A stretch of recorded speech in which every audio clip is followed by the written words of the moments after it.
মাননীয় প্রধান উপদেষ্টা জুলাই সনদ স্বাক্ষরের আগে শুরু হওয়া পিআর এবং গণভোট নিয়ে রাজনৈতিক অঙ্গনে এখনো থামেনি আলোচনা। সনদ স্বাক্ষরের পরও নিজ নিজ অবস্থান তুলে ধরছে রাজনৈতিক দলগুলো।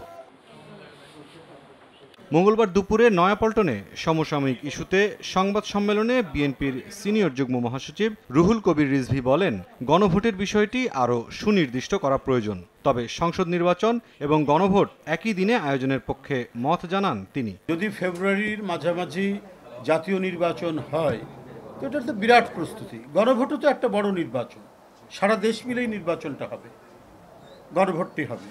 তাহলে এইটার প্রস্তুতি নেবে কখন, ওইটার প্রস্তুতি কখন নেবে, এর মধ্যে তো একটা সময়ের তো একটা ক্লাশ লেগে যাবে এই জায়গায়।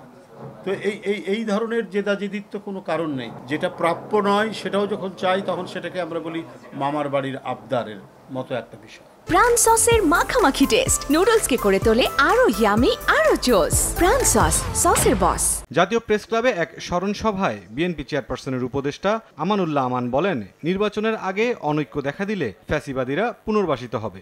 কেউ পিআর পদ্ধতির নামে নির্বাচন ভণ্ডুল করার চেষ্টা করছে, কেউ নির্বাচন বানচাল করার চেষ্টা করছে, কেউ বিভিন্নভাবে ষড়যন্ত্র করছে। প্রতিবেশী দেশে বসবাস করে আজকে ষড়যন্ত্র করছে, চক্রান্ত করছে শেখ হাসিনা।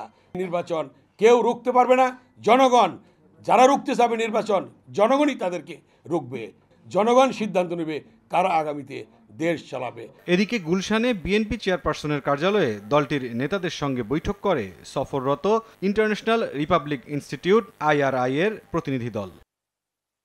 মুরসালিন হক জুনায়েদ, সময় সংবাদ, ঢাকা।